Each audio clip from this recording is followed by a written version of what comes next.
Hello everyone, welcome back to My Hero Academia Podfic. Today will be the continuation of Burn Your Wings. This will be Part 13, Chapter 13, entitled Out of the Frying Pan. The results for the practical exams have been announced, and Uraraka practically bounces on the balls of her feet on the way home after school. I can't believe it, she gushes to her friends. It's so great that everyone gets to go to the summer camp. Yes, but we're fooled again by Aizawa-sensei's logical ruse, Ida laments.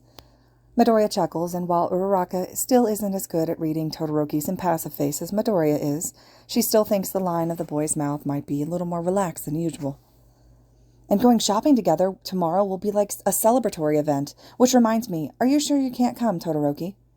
The boy gives Uraraka a look that might be apologetic. I have to visit someone on weekends, he explains to her, though he ends the sentence with a glance at Midoriya. And there it is again. An entire conversation seems to pass between them that is in a split second of a moment.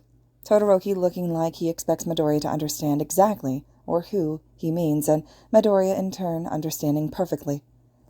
Uraraka tries very hard to keep her smile unwavering and stomp out the slight jealousy that sometimes surfaces when faced with just how intimate the two boys with half-fire quirks are.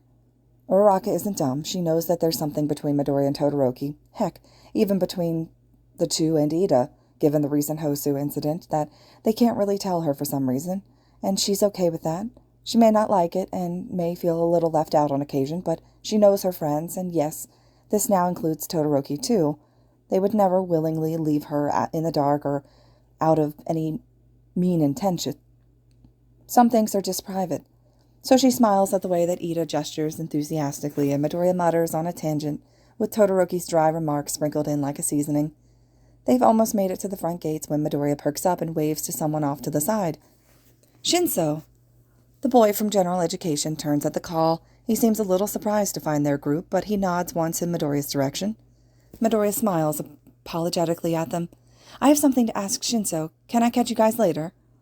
Of course, Ida reassures, while Todoroki just inclines his head slightly. Uraraka cheerfully waves him off. She notices that Shinso has stopped walking and is patiently waiting for Midoriya to jog up to him, and they seem to quickly fall into conversation once they're in speaking distance. She would say she's surprised at how easy their interaction seems, considering the brutal beatdown that Midoriya had delivered to Shinso, but then again, this is Midoriya they're talking about. Come to think of it, pretty much everyone Midoriya fights with seems to get along better with him after. While she can't say Midoriya has taken a liking to any of the villains he's fought, Shigaraki and Stain certainly seem to have taken a shine to him after fighting Midoriya. And Bakugo, Shinso, and even Todoroki have all grown closer to Midoriya after they've fought him. Huh. Maybe I should challenge Deku to a duel or something, Uraraka muses absent-mindedly. Todoroki raises his brows, and Ida's eyes widen comically. Uraraka giggles at their reactions. Shinso waits for Midoriya to leave his small group of friends to catch up with him. He hasn't seen the other boy much since the sports festival, since they're in entirely different departments, meaning they seldom cross paths naturally in school. But Shinso has been reluctantly more attentive to Midoriya, considering he's the person who straight up told him the one thing that he's always wanted to hear: you can be a hero, in his own brutally honest, violently persistent, self-destructive, impossible to ignore kind of way. So he's heard of the other boy. Hey! Midoriya greets him softly when he draws close enough to speak without shouting. How have you been? Sorry, I didn't catch up with you earlier. Don't worry about it. Shinso cuts him off, not being able to help the small quirk of his lips. I've seen the news. Everyone knows you were occupied. Midoriya wrinkles his nose and flushes a little. Don't remind me, he grouses, looking at all the attention he must have gotten these past few days as him slightly terrified. He shakes his head as if to clear it, very obviously changing tracks. Anyways, I'd just like to talk to you, but I also have a proposal or even a favor. Oh? Shinso asks, raising his eyebrows. He doesn't have a single clue what Midoriya could want from him. But Midoriya nods as if it's the most natural thing in the world. Yeah, you're still aiming to be a hero, right? The way he says it makes it feel like he's more confirming a fact than actually asking a question, like he has no doubt that Shinso will continue aiming for his dream. That simple faith makes him swallow thickly. Yeah, he affirms, and Midoriya nods like he expected it. He probably doesn't even know how much that means to Shinso. I'm guessing you don't have much opportunity to experiment with your quirk, though, right? That might have stung once, but after hearing a little about the absolute trauma that Midoriya went through with his own quirk, Shinso feels like he's with Midoriya on an inside joke instead of being the brunt of it. Obviously, he comments dryly, normal people don't volunteer to be mind-controlled. At that, Midoriya raises his hand and points a finger at himself. Volunteer, he says. Shinso blinks. You're joking. Nope. Oh, shit. You're not joking? Shinso says, while in awe as he releases Midoriya from his control. Why, though? You said it was a favor. What's the catch? Midoriya grimaces slightly as he looks down at his own hands. I need help training my quirk, specifically the fire part of it. Shinso almost gawks at him. And you want me to help with that? While it had taken him a moment to acknowledge it to himself, Shinso genuinely appreciates what Midoriya did for him at the festival. The more he thinks about everything Midoriya said, the more he understands just how much of himself Midoriya was laying bare to Shinso, just how much of himself Midoriya was risking, in an attempt to help Shinso. And after watching that match against Todoroki, Shinso also realized the huge bullet that he'd dodged when Midoriya hadn't used his quirk while fighting him. But now he wants Shinso to face those goddamn fiery angel wings? Shinso manages to rein in his disbelief enough just to formulate a question. Why not get Todoroki to help you? He has ice, not to mention a fire quirk, too. Did you see the second round of the tournament? Yes, which is why he's asking. Fire can melt ice if applied slowly, but a lot of ice against a lot of fire just explodes into steam if we're not careful. It isn't exactly the best option for negating fire, Midoriya explains, and okay, considering how the entire arena blew up, yeah, maybe not too smart to repeat it. And while we both do have fire quirks, they don't work exactly the same way. Todoroki says he's never been burned by his quirk. Besides, we're both too inexperienced with our fires to be messing around with them by ourselves. Midoriya's right hand clenches, seemingly unconsciously. I've learned that I need to stop injuring myself when I can. My quirk, the fire part of it, it burns me sometimes, but I don't know why or when. I need to train it, test it out, different scenarios, see if I can control the damage, but if I lose, well, as I said, I don't want to injure myself anymore, so I need someone who can help. Aizawa-sensei would be ideal, but he's too busy. That's where you come in. Comprehension dawns on Shinso as he gets where Midoriya is going with this. You're using me as a fire extinguisher, he deadpans.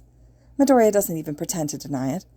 You get to experiment the capabilities of your quirk on a willing participant in exchange, he offers. You're using me as a fire extinguisher in exchange for offering yourself as a guinea pig.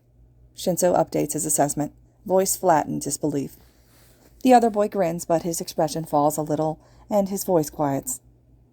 It's okay if you don't want to. My fire is dangerous after all, but if you're okay with it, I would really, really appreciate the help. Shinso stares at Midoriya, because Shinso knows exactly what Midoriya is doing. He's trying to train his own quirk, yes, but he's also genuinely trying to help with Shinso's quirk. Let's face it, Midoriya could find someone else who's more suited to help, but he came to Shinso specifically. And while Shinso might have refused pity or charity, Midoriya had made this offer of an exchange that the whole thing is palatable. It covers all the bases and presses all the right buttons, while still coming off as an innocent-looking proposal to train together. The extra bit about wanting help with just the final nail in the coffin, because while Shinso is many things, he's chiefly a hero aspirant, and a hero should never ignore a person in need. In such a brilliant strategy that it leaves Shinso wondering if Midoriya really is as clueless as he looks, or if he's actually a genius mastermind under all that fluffy hair. Fine, Shinso accepts, as if there's no other choice, unwillingly letting a smile cover his face. You be my guinea pig, I'll be your fire extinguisher. Midoriya grins and holds out his phone. Once a week? We can pick the day through text. Shinso takes it and puts in his number. Sure, text me. And with that, they both have a training partner. Around half of Class 1A makes it to the Kiyoshi Ward shopping mall the next day. Shinso had declined when Izuku offered, and a few classmates who had said they might come ended up not showing, but still a decent turn-up. Some people in the crowd seemed to have noticed their large group and recognized them. Oh, aren't those the UA first years? Good going at the sports festival. Is that Midoriya? At the last exclamation, Izuku tries subtly to hide behind Shoji's larger body. The other blinks down at him, then a mouth at the end of one of his tentacles grins mischievously. We can always do another victory lap if you want. Izuku blanches. Why must you do this to me? He moans. Tokiyami, help! Tokiyami nods with a straight face. Of course, Midoriya. I'm sure Dark Shadow will be thrilled to carry you around. Wait, what? Izuku sputters. At that moment, Dark Shadow chooses to pop up its head and give Izuku a thumbs up. I won't let you down, it chirps, making Izuku choke. Who taught you that? That is so not... What? Betrayal. Class 1A laughs at the familiar joke, then chatter amongst each other and divide into groups. Izuku ends up with Uraraka, Asui, Tokiyami, and Kirishima to look at the sports and outdoor goods. They consult a map at the mall and then head to the elevator to go to higher floors. But before he steps inside, Izuku freezes. Deku? Uraraka calls, holding the door open for him. Izuku's eyes are wide, his feet rooted, his heart pounding. But the next moment he forces a smile to his face. Sorry, guys. Go on without me, he manages to say, then reaches into the elevator to gently push Uraraka's finger away from the open door button, and hits close. Wait, Deku! Midoriya? Confusion mars his friends' faces, and Uraraka reaches out for him, only to snatch her hand back as the elevator doors close.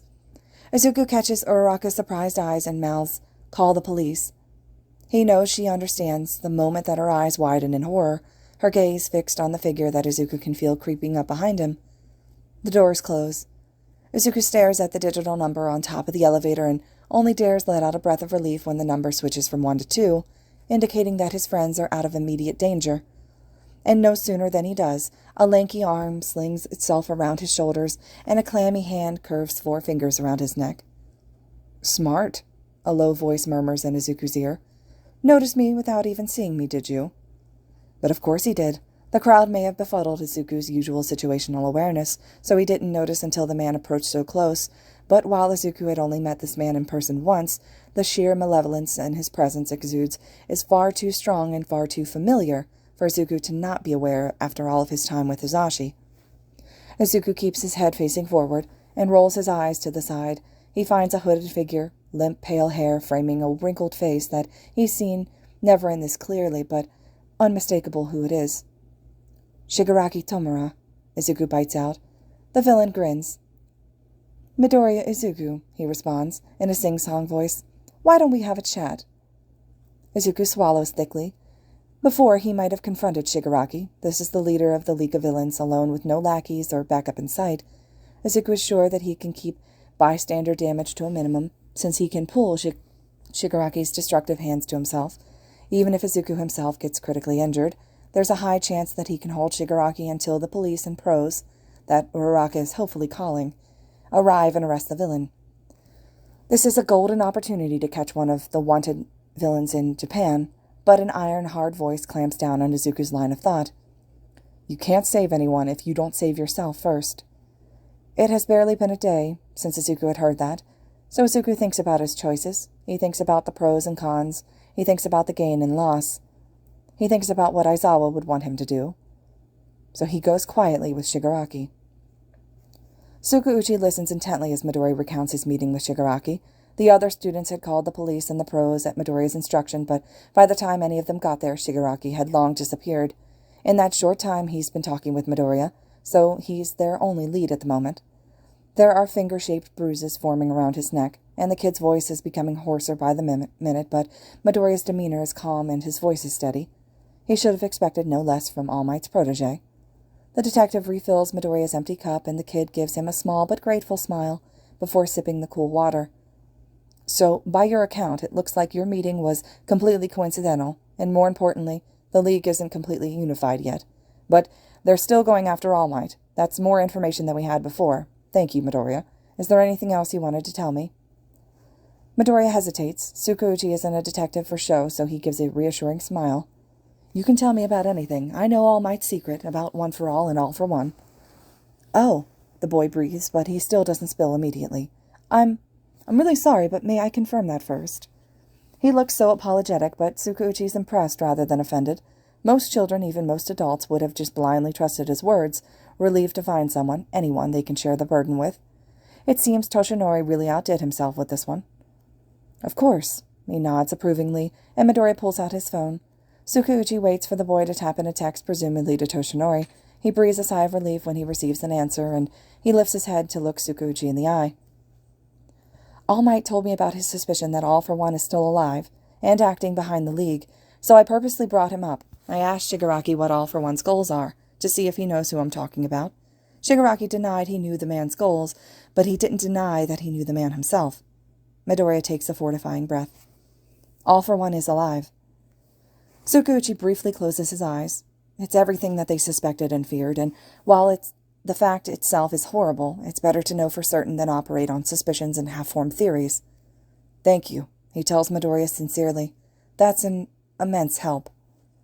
They wrap up after that, getting ready to let Midoriya go home, but before they leave the room, Midoriya calls Tsukuchi in a small voice. I have a question, if that's all right. The detective nods, and Midoriya averts his gaze. While he had talked through the entirety of the debrief calmly, this is the first time the boy looks unsure. When Shigaraki had me, I wasn't sure if I should risk myself and hold on to him or go with him quietly. My teacher had recently told me I should avoid injury when I can, so I chose the latter. But not only did he get away, but I ended up helping him with some kind of breakthrough. Midoriya takes a deep breath and looks at Tsukuchi. I think I know what my teacher would tell me if I had asked them. They care about me. And Tsukuchi notes that there's a lingering sense of wonder and disbelief as he says those words that should be common sense. So they're probably biased, but I'd like your opinion as a professional. Should I have just confronted him? The kid looks up at Tsukuchi with his question, awaiting his judgment. Tsukuchi doesn't know Midoriya very well, but he has heard Toshinori worry over his protege, over a cup of sake, and has had access to the boy's files on the USJ and Stain since he's investigating the League of Villains. Everything he's heard, seen, and read suggests that Midoriya is the type of person who could, and would, throw himself to the wolves without hesitation to save someone. Trust Toshinori to find someone with a heart that bleeds as much as his own, and make them his heir. Probably serves him right, having to worry about his protege as much as Tsukuchi himself, and others like Sir Night-Eye had to worry about him. Poetic justice at its finest. So Midoriya is wrong in that Tsukuchi is unbiased, because while he is a professional, he also knows just how nerve-wracking it is to worry for someone who has little care for their own safety. But he is honest when he gives his answer. Tsukuchi makes a point in looking Midoriya straight in the eye.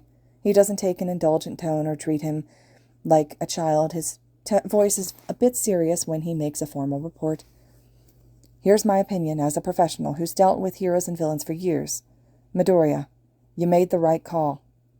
He doesn't go into details, doesn't cite the many reasons, just states the fact, simple and short, and drills in all the honesty and sincerity he can. Midoriya looks up at him with wide eyes.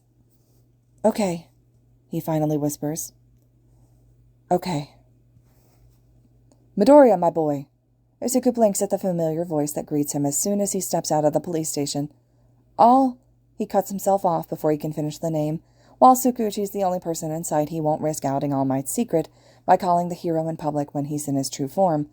But All Might doesn't seem to even care that he hurries over anyway, and as soon as the man reaches him, he pulls him into a desperate hug. My boy, All Might chokes out as he squeezes Izuku to his chest. I'm so sorry I wasn't there to save you. Izuku carefully wraps his arms around All Might's frail body, as pleased and surprised as he always is when the hero gives him a hug, even if it feels like All Might needs this hug more than Izuku does. Don't be, Izuku murmurs. It's all right. I'm all right. It takes a few moments for All Might to let go of him. When he does, Izuku looks up and gives the hero what he hopes is a reassuring smile. All Might manages a small smile in return, though Izuku catches the pained look that flashes across his face when he catches sight of the bruises on Izuku's throat. It's only after the hero gives Izuku another once-over that he finally turns to look at the detective that had politely taken a step away to give them some semblance of privacy. Tsukuchi, All Might greets. Thank you for letting me know right away. Of course. Tsukuchi nods with a smile, then his eyes shift behind them. Though it looks like it's time for Midoriya to go. Izuku turns around to follow Tsukuchi's line of sight to find someone wringing their handkerchief, their eyes wide and from form hunched over into themselves. Mom, he breathes.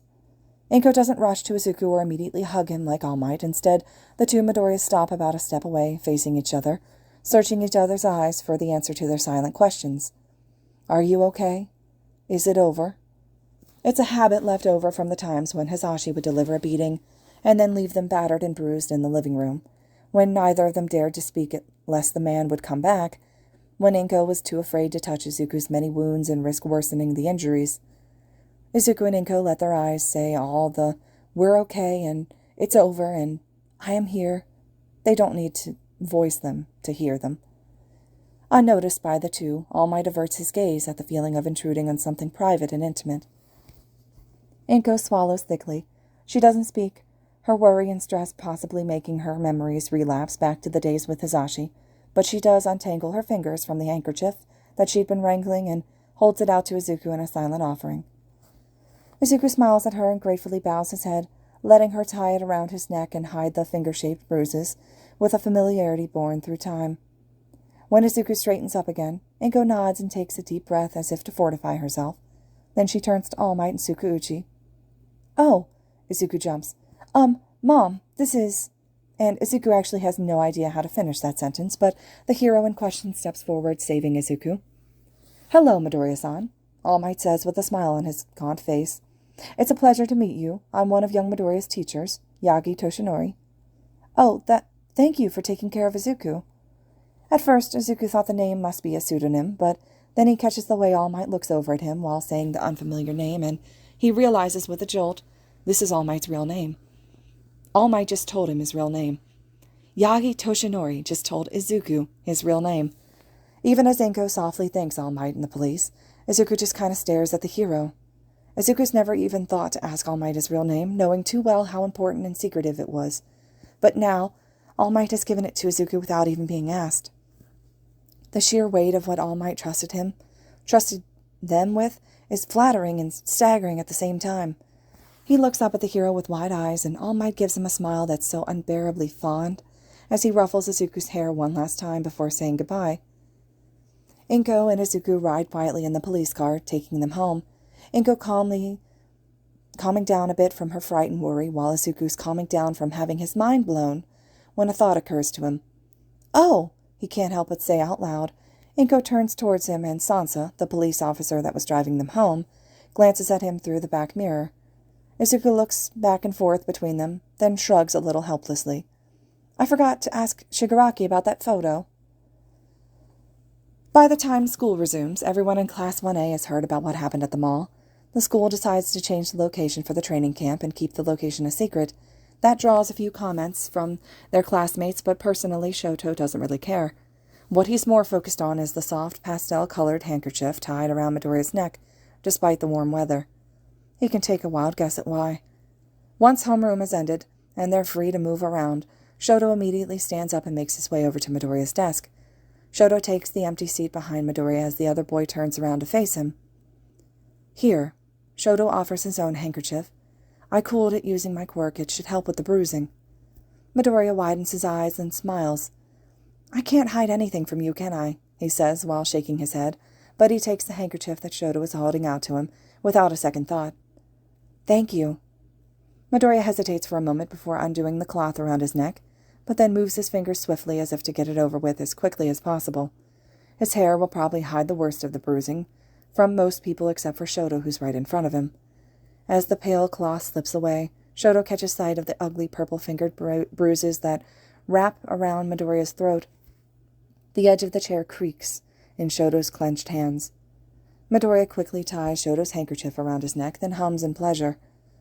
"It does feel better. Thanks again." Shoto feels the anger ebb away at Midoriya's bright smile. He consciously pries his fingers off of the chair and brings his hands to lie innocently on top of his desk. "You know, I've realized that you always seem to be meeting villains when you're not with me." He brings up to take his mind off Midoriya's bruises. Midoriya raises an eyebrow at that. "Oh? You got kidnapped by Kurogiri at the USJ after I got separated.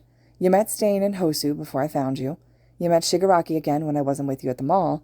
At this point, it's becoming a pattern." Midoriya bursts out laughing at Shoto's faux serious reasoning. "What are you, then, my villain deterrent?" Shoto grins back. "Only makes sense, seeing as your villain catnip." "Hey!" Izuku's collar of bruises has faded by the time the summer camp rolls around, and boy does it start with a bang. Really, they should have expected nothing else. This is UA, after all, and fanboying over wild pussycats aside, an actual forest of beasts that feels like it's been ripped straight from a video game is definitely plus ultra. Some of them, like Izuku or Ida, might have been able to get to the base camp sooner if they just run straight past the obstacles. The beasts are made of dirt, so while they're strong and durable, they aren't that fast. But all of Class 1A stick together and help each other out, so When they arrive tired and battered, and far closer to dinner time than lunch, they still arrive together. "We actually thought it'd take you longer," Pixie Bob cackles in series of mews. Amongst the chatter, Izuku notices a small child with a horned cap standing in the background with a permanent glare fixed on his face. He was there when the Mandalay and Pixie Bob first arrive as well, a son or other family member of one of the pussycats, maybe? Izuku might have asked, or if it weren't for the boy's eyes. There's a familiar look in those eyes. It's not quite the same, but Izuku had seen something similar in Todoroki, right before they fought at the sports festival. He's seen it in Ida as he left for Hosu. Izuku can't quite place what it is: hate, rage, hurt, betrayal, bitterness, or sadness, even vengeance, but it makes him hesitate to approach the boy. While Izuku has never been able to leave someone in need or help, he's already failed Ida. Now he knows there are some things that Izuku just doesn't understand, some things that he has to be more careful with, so he needs to be more cautious if he wants to help this kid. So for now, all Izuku does is keep an eye on the boy as dinner is served to a half-starved and half-crazed, if you look at Kirishima and Kaminari, Class 1A. Once the feeding frenzy has died down, it's time to take a bath. Izuku look forward to washing off all the dirt and sweat from the day, but as soon as he gets a look at the washing facilities, he backpedals. "Huh? Dude, where are you going?" Zoro asks when Izuku bumps into him. I need to do something else right now. Like avoiding the showers, which are wide open. Stupid, dumb, idiotic. He should have thought of this. The showers in UA have private stalls, so he's never had this problem, but it looks like here there are no stalls at all, which means that anyone and everyone can see his scars. "Come on, it can wait until later," Kirishima says as he slings an arm around Izuku's shoulders. "There's a hot spring in the back. That's gotta feel good after all the exercises today." And yeah, that does sound good, and it'd probably be best for his tired muscles, but if you weigh that against everyone seeing his scars, the weight of Kirishima's arm suddenly vanishes from Izuku's shoulders, and instead he finds Todoroki at his side. "Go," the boy says, subtly jostling Kirishima to the side and protectively herding Izuku away from their well-intentioned classmates. Thankfully, the others are too excited about the hot springs to pay much more attention. Izuku gives Todoroki a grateful smile. He's sorry he had to burden Todoroki with the ugly sight and knowledge of his scars, but he can't help feeling so grateful for his help and relieved that he understands without even a single word having to pass between them. It's a novel experience, having someone who knows, understands, and accepts Izuku's scars. Izuku has done his best to hide them from even his mother, so having a Todoroki by his side is absolutely wondrous. Izuku catches his sleeve before he slips out. "Thank you," he says sincerely. The corners of Todoroki's eyes crinkle in a smile, and once he's left behind the excited chatter of the boys' bath, Izuku wanders aimlessly. He needs to kill time until everyone else leaves, so he can hopefully at least shower before it's time for bed, but he has no idea what to do or where to go. He's exploring the layout of the camp when he runs into the boy from earlier. "Oh," Izuku blinks and then steps to the side. "Sorry." "Get out of the way," the kid snaps as he stomps past Izuku. "I can't abide idiots trying to be heroes." Izuku watches him bemusedly as the child storms off. "Sorry about that," a voice sighs, and Izuku turns to find Mandalay and Pixie Bob. Mandalay looks off to the direction that the boy left, then meets Izuku's eyes with a rueful smile. "That's Kota, my nephew." "He doesn't seem to like heroes much," Izuku says hesitantly. "Kota's parents, Mandalay's cousins, they were pro-heroes and they died in the line of duty," Pixie Bob explains in a subdued voice. Izuku gets to hear about Kota's parents and how it destroyed his whole world and his notion of heroes. "Were they water hosed by any chance?" Izuku asks quietly. Mandalay looks at him with surprised eyes and quickly turns somber. "Yes. Were you a fan to come up with them so quickly?" "Something like that. Izuku is a fan of heroes in general, and he's heard the tragic news of the duo with water quirks, but he'd never thought he'd meet their son and see the impact their actions had on the young boy. It's strange isn't the right word for it, but he feels something hearing about the viewpoint that's so different from his own. For all Izuku's life, he's looked up to heroes. So did most, if not all, of the children that he knew, but in Kota's case, not only did he lose his parents so early to heroism, but for everyone to praise something that's so devastating for him. In the end, Izuku can't say anything. He thanks Mandalay and Pixie Bob for telling them, then bids them good night. He's still in deep thought when Todoroki finds him and finally shakes him out of his musing. "Hey," the other boy greets him, hair still damp. "You can go in now. The others have left the baths." Izuku blinks in surprise, clearing his head to focus. "Already?" The water of the hot spring cooled for some reason. It should be back to normal temperature by now, though. Izuku gives Todoroki a suspicious look. "Right. And you wouldn't have anything to do with that mysterious phenomenon, would you, Mr. Half-Cold, Half-Hot?" Todoroki, to his credit, keeps a straight face. "Of course not." Izuku snorts and shakes his head, and Todoroki's impassive facade breaks into a small grin. "What would I do without you?" Izuku huffs in laughter. "You'd do fairly well, I should think," Todoroki returns without missing a beat, even as he gently pushes Izuku towards the baths. "Go. You still have enough time to take a bath before bed." Yes, might as well make most of it since you kicked everyone else out." "I have no idea what you're talking about." "Of course not," Izuku chuckles. "But Todoroki—" "Yes?"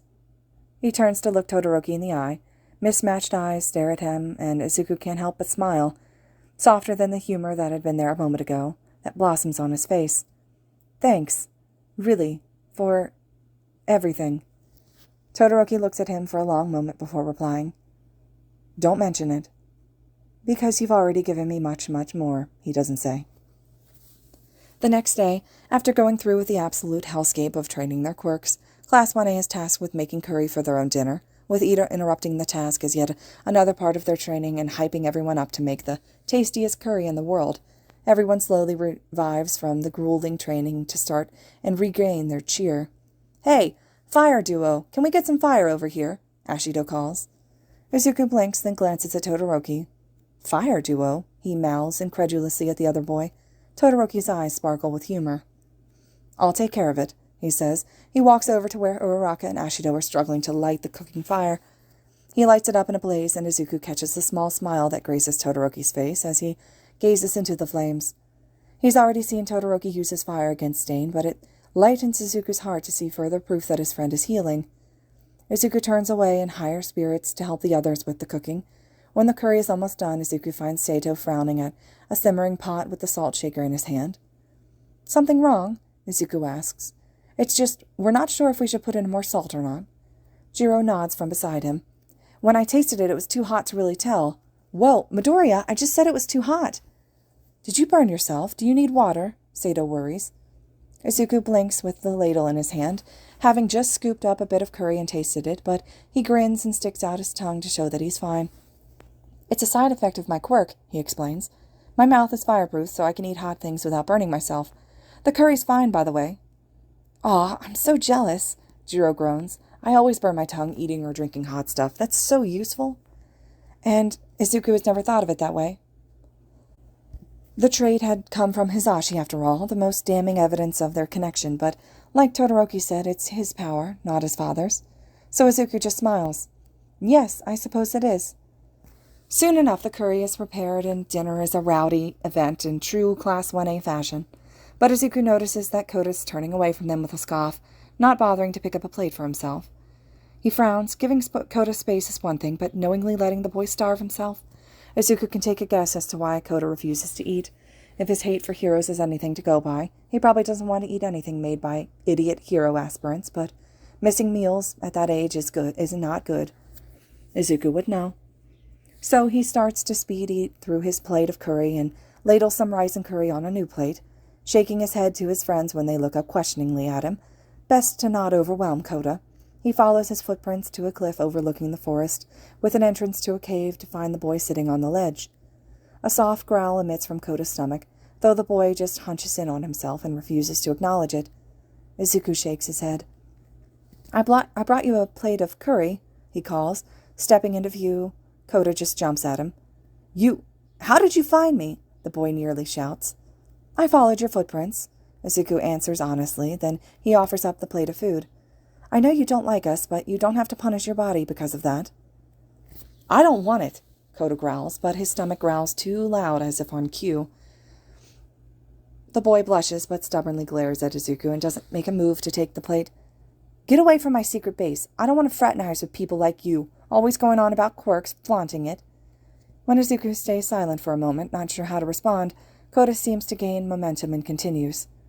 You're all freaking crazy, calling yourselves heroes or villains, going off killing each other like idiots, showing off the quirks that you all care about, the boy vents, as if needing to get it off his chest. Zuko's pretty sure Kota isn't even mad at him. Not really. His anger has to do with heroes, quirks, and the superpowered society in general. Zuko has no idea how to even start unpacking everything that Kota has on his chest. As if Zuko's silence unnerves him, Kota rounds on him again. What's your problem? If you're done, then get out. Zuko bites the inside of his cheek. Memories of how bad he failed Ida make him cautious, but he's also unable to stop from at least trying to help, and he speaks in a low voice. I won't pretend to understand, he says slowly, and Kota blinks as if he's not used to hearing that. Not when he's expecting, at least. But I just want you to know, I used to hate my quirk as well. Kota looks truly unbalanced right now, and he's looking up at Zuko with confusion. But you're using your quirk now to be a hero, he says, almost in an accusing voice. A corner of Zuko's lips quirk up. I am. It was someone with a quirk that made me hate it in the first place, but another person with a quirk saved me. Kota looks up at him with a look that suggests he has no idea what to make of Zuko, and frankly, Zuko himself isn't sure what he's trying to say either, so he shakes his head in self-deprecation and sets the plate down on a flat rock. Just keep that in mind, and don't starve yourself because of us. I'll leave you now. And then he turns his back and leaves without a backwards glance, hoping that Kota will eat once he's sure he's alone. Thoughts of Kota nag Zuko through the rest of the evening. He ends up lying awake long past the time everyone else passed out, listening to the breathing, snoring, and occasional mumbling of his classmates before sighing and getting up to quietly tiptoe out. Zuko ends up in a room by the kitchens, sitting next to the windowsill looking out. He doesn't know how much time has passed when he looks up to the sound of footsteps. Midoriya? Todoroki calls, his voice is slow and thick with sleep. Todoroki, Zuko smiles as he turns to face his friend. He's standing by the doorway, squinting at him with slightly bleary eyes. What's wrong? Why are you here? Todoroki asks instead of answering. Zuko shrugs a little helplessly. I'm a light sleeper, and I had some things on my mind. He pauses, then adds, Don't worry, I'll be fine, but you should head back to sleep. Todoroki stands there watching Zuko for a long moment, before he wordlessly turns and leaves. Zuko goes back to looking out the window, but then he feels and hears the familiar footsteps approaching once more. Zuko turns to find that Todoroki returns, with a mug in each hand. He sits down next to Zuko wordlessly before concentrating on the mugs in his hands that are filled with milk. Zuko finds that as he peers over Todoroki's shoulder. A faint glow emits from his hands, his left palm specifically, and sure enough, the milk is starting to steam. Todoroki hands the warm mug to Zuko. Here, he says, and when Zuko takes the mug, he puts his left hand on the other mug and heats it up as well.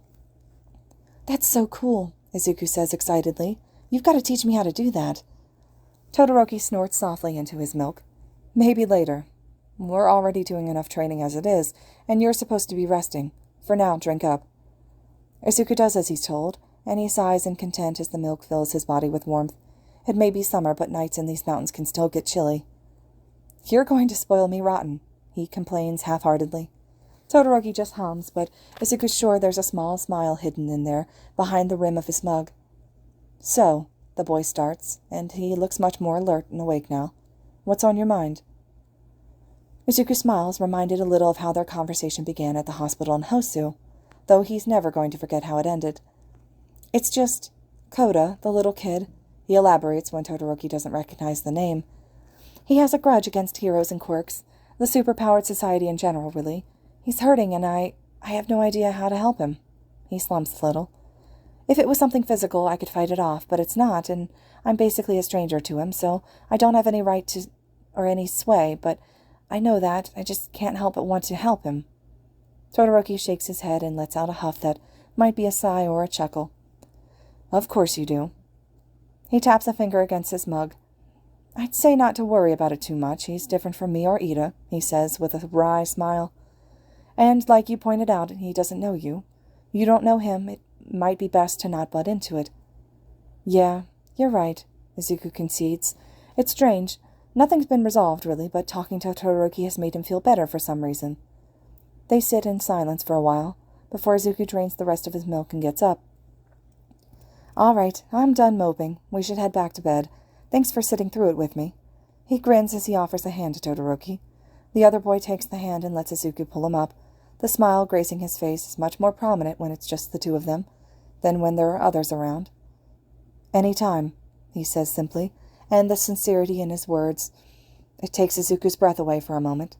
Izuku's hand tightens before he lets go. They walk back together, shoulder to shoulder, happy and content in each other's presence. But they should have known better, because life isn't fair, and it certainly isn't kind. And on a cliff overlooking the forest, a villain with unruly black hair and a fire quirk watches the camp. A wide grin splits his face. This concludes Chapter 13 of Burn Your Wings. Chapter 14 will be next, and I'll have that for you all as soon as possible. As always, thank you all so much for listening.